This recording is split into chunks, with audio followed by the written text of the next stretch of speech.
বিশ্বাস আজকে শৃঙ্খলা দিব খেলা দিলে পরে ভাইরাল করে বলছি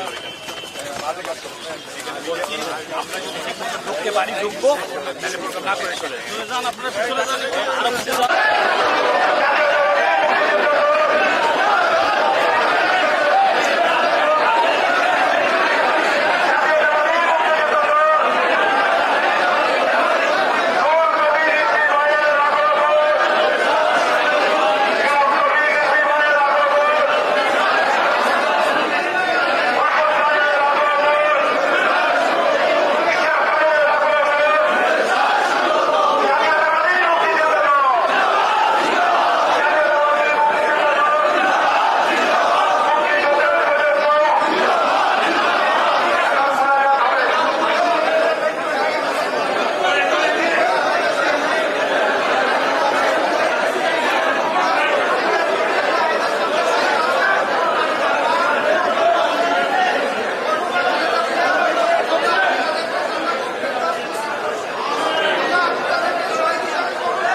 আমি ধরবো একটা দিয়েছে ধরবো না না আপনার অসুবিধা অনেকগুলো তো দু একটা ধরতে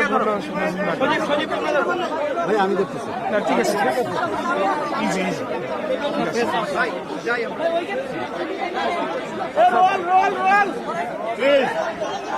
প্লিজ কেউ কথা বলবেন না কেউ কথা বলবেন না প্লিজ সাংবাদিক বন্ধুরা ভাই বোনেরা আপনাদেরকে এই বৈশাখের খরতাপের মধ্যে আপনারা অনেকক্ষণ ধরে দাঁড়িয়ে আছেন এটা অত্যন্ত কষ্টকর এই তাপ প্রবাহের মধ্যে দায়িত্ব পালন করা। ভাই আপনারা কি নেবেন? একজন কথা বলবেন ভাই এই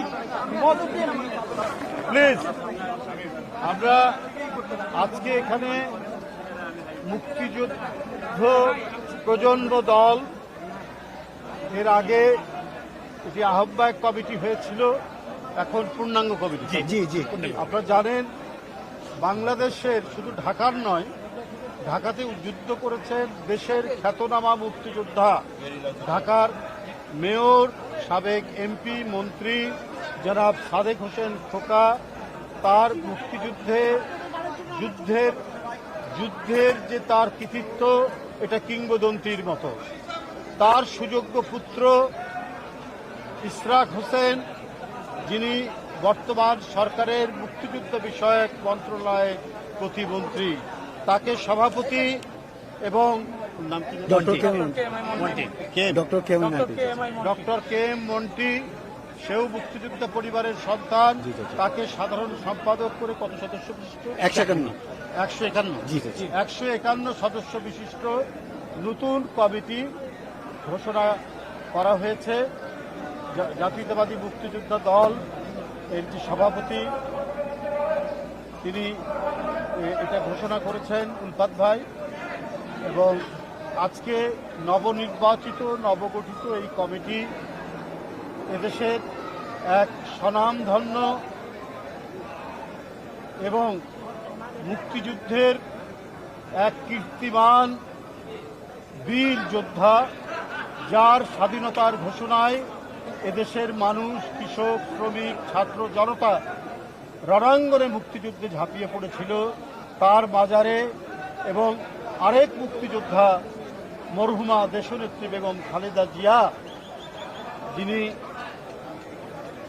মুক্তিযুদ্ধের সময় বন্দী ছিলেন, সেই নেত্রী আজ এখানে শায়িত, তাদের এই জিয়ার বাজারে এখানে আজকে পুষ্পস্তবক অর্পণ এবং ফাতেহা পাঠের মাধ্যমে আজ থেকে জাতীয়তাবাদী মুক্তিযুদ্ধ প্রজন্ম দল তারা তাদের কার্যক্রম শুরু করেছে।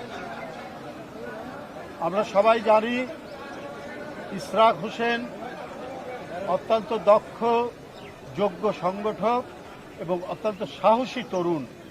আমরা ফ্যাসিবাদ বিরোধী সংগ্রামে আমরা তার নেতৃত্ব দেখেছি, আমরা তার অকুতভয় লড়াইয়ের নমুনা দেখেছি। সুতরাং তার নেতৃত্বে এবং মন্টির নেতৃত্বে মুক্তিযুদ্ধ প্রজন্ম দল সারা বাংলাদেশে মুক্তিযুদ্ধের যে এক প্রলয়ঙ্করী ঘূর্ণিঝড়ের মধ্যে দিয়ে হানাদার বাহিনীকে পরাজিত পতাকা, সেই পতাকাকে তারা ধারণ করে গোটা জাতির কাছে মুক্তিযুদ্ধের বার্তা, যুদ্ধের বার্তা, সাহসের বার্তা, স্বাধীনতার বার্তা পৌঁছে দেবে। আর সারা দেশে কমিটি হবে, কাজে কারোর কোনো ইয়ে নাই, সুতরাং অসুবিধা নেই। আপনাদের সামনে তাদের অঙ্গীকার হচ্ছে এরপর থেকে তারা জেলায় জেলায়, উপজেলায় উপজেলায় মুক্তিযুদ্ধ প্রজন্ম দলের তারা কমিটি গঠন করবে এবং কমিটির মাধ্যমে সারা দেশে এই সংগঠনটিকে ছড়িয়ে দেবে। কারণ যারা মুক্তিযুদ্ধ করেছেন সরাসরি উল্পাত ভাইরা, তাদের বয়স হয়ে যাচ্ছে। আল্লাহ তাদের দীর্ঘ জীবন দান করুক, কিন্তু কতদিন বাঁচবে সেটা তো আল্লাহর উপরে। কিন্তু এখন এই প্রজন্ম দলই মুক্তিযুদ্ধের ইতিহাস, মুক্তিযুদ্ধের চেতনা ধারণ করে নতুন প্রজন্মের কাছে তারা ছড়িয়ে দেবে, এটা আমাদের বিশ্বাস। বন্ধুরা, আজকে এই বাংলাদেশ আমরা অনেক ত্যাগের বিনিময়ে অর্জিত বাংলাদেশ। কত রক্ত ঝরেছে, ৩০ লক্ষ মানুষ আত্মহতি দিল, ২ লক্ষ মা বোন তারা নিপীড়ন নির্যাতন সহ্য করে এত বড় ত্যাগ স্বীকার করল। তাকে কি ভোলা যায়? তাদের এই অবদান কি এই জাতি ভুলে যেতে পারে? যদি কেউ কৌশলে ভোলানোর চেষ্টা করে, এই জাতি কোনোদিন ভুলবে না এবং ভুলতে দেবে না। ইশরাক হোসেনরা, মন্টিরা এইটা ভুলতে দেবে না। এটাই হলো অঙ্গীকার, এটাই হচ্ছে তারুণ্যের অঙ্গীকার। আজকে স্বয়ং সম্পূর্ণ হতে হবে আমাদেরকে। জিয়াউর রহমানের রাজনীতির দর্শন ছিল এইটা। কি ছিল তখন দেশে? কিছুই ছিল না, কিন্তু গোটা জাতিকে তিনি উদ্বুদ্ধ করলেন খাল কাটা কর্মসূচির মধ্যে দিয়ে, শিক্ষা কর্মসূচির মধ্যে দিয়ে, যে আমাদেরকে লেখাপড়া শিখে আলোকিত হতে হবে। আমরা খাল কেটে বর্ষার সময় পানি ধারণ করব, শুকনো মৌসুমে সেচ দিয়ে আমরা ফসল ফলাবো, আমরা স্বয়ং সম্পূর্ণ হব। এই দেশ যেন আর দুর্ভিক্ষের কবলে না পড়ে। ৭৪-এর দুর্ভিক্ষের কথা আপনাদের মনে নেই, এই প্রজন্মের মনে নেই, কিন্তু আমাদের মনে আছে। ওই দুর্ভিক্ষ ঘুচাতে তিনি খাল খনন কর্মসূচি নিয়েছিলেন এবং তিনি যে এই যে অবদান রেখেছেন, আজও পর্যন্ত আমরা তার সেই অবদানের সুফল ভোগ করছি। তাই আমি মনে করি তার সুযোগ্য পুত্র, তার জ্যেষ্ঠ পুত্র, গণতন্ত্রের আপসহীন সেনানী দেশনেত্রী বেগম খালেদা জিয়ার জ্যেষ্ঠ পুত্র তারেক রহমান দেশের প্রধানমন্ত্রী। তিনি ক্ষমতায় আসার আগে যে অঙ্গীকার করেছেন, যে প্রতিশ্রুতি দিয়েছেন, এবং ক্ষমতায় আসার পর জনগণের ভোটে, জোর করে নয়, একবারে অবাধ সুষ্ঠু নির্বাচন, যার জন্য ১৬ বছর এক দীর্ঘ সংগ্রাম, আত্মদান, গুম খুন, ক্রস ফায়ারে এক ভয়ঙ্কর বিভীষিকার মধ্যে বিএনপি হেঁটে গিয়ে অনেক সন্তানকে তারা হারিয়ে দিয়েছে, আমরা গুম হয়ে গেছে, ক্রস ফায়ারের শিকার হয়েছে। এত আত্মদানের মধ্যে দিয়ে আমাদের পাওনা যে গণতন্ত্র আমরা সেটা পেয়েছি জনাব তারেক রহমানের নেতৃত্বে। তার নেতৃত্বে তিনি ক্ষমতায় এসেই তিনি তার প্রতিশ্রুতি বাস্তবায়ন শুরু করেছেন। তিনি ফ্যামিলি কার্ড দিচ্ছেন, তিনি ফার্মাস কার্ড দিচ্ছেন, দিনাজপুরে খাল খনন করছেন, একটার পর একটা প্রতিশ্রুতি পালন করে যাচ্ছেন।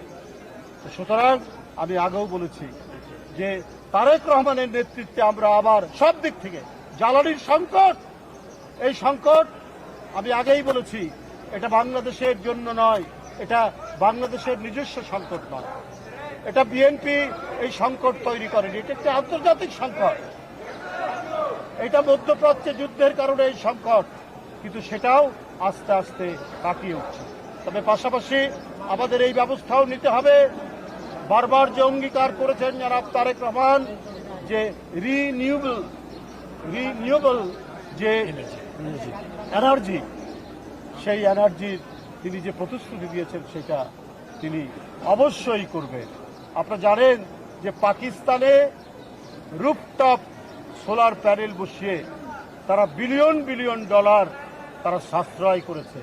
এই বিলিয়ন ডলার দিয়ে যে তেল কিনতে হতো, ফুয়েল কিনতে হতো, সেটা কিনতে হয় না। এই উপমহাদেশের মধ্যে তারা একটা দৃষ্টান্ত তারা তৈরি করেছে। এই নবায়নযোগ্য যে জ্বালানি অর্থাৎ সোলার মানে সৌর তাপকে দিয়ে যে জ্বালানির যে চাহিদা মেটানো হচ্ছে, বিদ্যুতের চাহিদা মেটানো হচ্ছে, বাংলাদেশ সেটা করবে। আমি সরকারের কাছে অনুরোধ করব এই রুফটপ সোলার প্যানেলে যে ট্যাক্স আছে সেই ট্যাক্স শূন্যের কাছাকাছি নিয়ে আসুন। বিদ্যুৎ মন্ত্রীকে বলবো শূন্যের কাছাকাছি নিয়ে আসুন, এটা উৎসাহিত করুন এবং এর যন্ত্রাংশ আমদানি করতে যে ধরনের ট্যাক্স দিতে হয়, ট্যারিফ দিতে হয়, সেটা কমিয়ে দিন, যাতে মানুষ তাদের ছাদে সৌর প্যানেল বসিয়ে বিদ্যুৎ চাহিদা পূরণ করতে পারে, যাতে আর কারো দিকে মুখ চেয়ে অন্য কোনো দেশের মুখ চেয়ে আমাদেরকে থাকতে না হয়। বন্ধুরা আমার, সেই দিকে আমাদের দেখতে হবে। আমাদের সরকারের যারা মন্ত্রীরা আছেন তাদেরকে যদি সদা সতর্ক থাকতে হবে। সদা সতর্ক না থাকলে নানা দিক থেকে নানা ঘটনা মোকাবেলার প্রস্তুতি আপনাদের থাকতে হবে। গত 24 ঘন্টায় 11 জনের অধিক হামে মারা গেছে। কেন? আজকে এই হাম মোকাবেলায় আগে থেকেই সতর্ক অবস্থা নিয়ে আগে থেকেই এটা মোকাবেলা করার জন্য প্রস্তুতি নিতে হতো হেলথ মিনিস্ট্রিকে। আমার বিশ্বাস আপনারা দ্রুত এটার উপর ব্যবস্থা নিয়ে যাতে আর কোনো ধরনের মৃত্যু না হয় এই ব্যবস্থা নিতে হবে। কারণ জনগণের কাছে জবাবদিহি সরকার হচ্ছে জনাব তারেক রহমানের নেতৃত্বাধীন সরকার, কারণ জনগণের ভোটে নির্বাচিত সরকার। তিনি দিনরাত পরিশ্রম করে তার যে প্রতিশ্রুতি পূরণ করছেন, মন্ত্রীদেরকেও সেই প্রতিশ্রুতি পূরণে কাজ করতে হবে, যাতে বিনা চিকিৎসায়, যাতে বিনা ওষুধে মানুষ বিপন্ন হতে না পারে, যাতে কোনো ধরনের মহামারী গ্রাস না করতে পারে আমাদের দেশকে, সেই কাজও করতে হবে এই সরকারের বিভিন্ন মন্ত্রীদেরকে। আমি ধন্যবাদ জানাই আজকে নবনির্বাচিত যারা নতুন কমিটিকে, ইশরাক হোসেন প্রতিমন্ত্রী, ইশরাক হোসেন এমপি তার সভাপতিত্বে এবং মন্ত্রীর সাধারণ সম্পাদক হিসাবে এই কমিটি একটি যুগান্তকারী ভূমিকা পালন করবে এবং একটা দৃষ্টান্ত স্থাপন করবে, এই বলেই আমি আমার বক্তব্য শেষ করছি। এখন একটু শুভেচ্ছা দিবে আমাদের ইশরাক হোসেন। আমি পরে বলছি, একটু বলেন শুভেচ্ছা দিন, তাই না? বিসমিল্লাহির রহমানির রহিম। আজকে বাংলাদেশ জাতীয়তাবাদী মুক্তিযুদ্ধের প্রজন্ম এর পূর্ণাঙ্গ কমিটির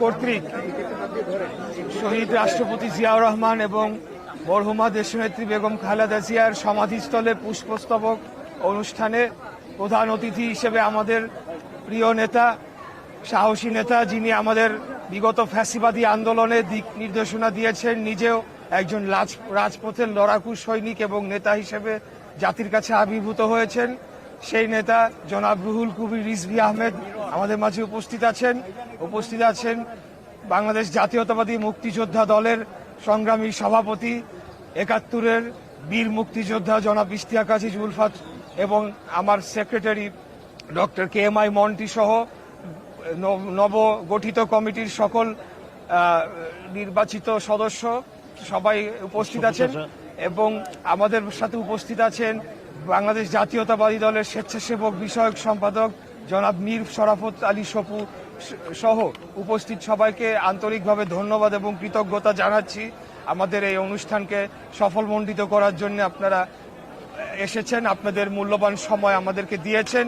আমাদের এই কমিটির 1 নম্বর সম্মানিত সদস্য হিসেবে আছেন বাংলাদেশের প্রধানমন্ত্রী, মাননীয় প্রধানমন্ত্রী দেশনায়ক জনাব তারেক রহমান, শহীদ রাষ্ট্রপতি, স্বাধীনতার মহান ঘোষক শহীদ রাষ্ট্রপতি জিয়াউর রহমানের সুযোগ্য সন্তান, যিনি আমাদের এই কমিটির 1 নম্বর সম্মানিত সদস্য হিসেবে থেকে বাংলাদেশের মুক্তিযুদ্ধের আদর্শকে প্রতিষ্ঠার জন্য আমাদেরকে উদ্বুদ্ধ করেছেন, আমাদেরকে অনুপ্রেরণা জুগিয়েছেন।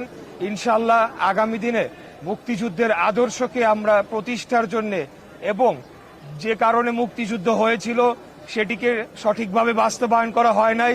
৭১-এর পরেই আমরা শুনতে পেয়েছি এবং আমাদের বীর মুক্তিযোদ্ধাদের মুখে জেনেছি যে একটা ভয়াবহ দুঃশাসন এবং একদলীয় চাপিয়ে দেওয়া হয়েছিল।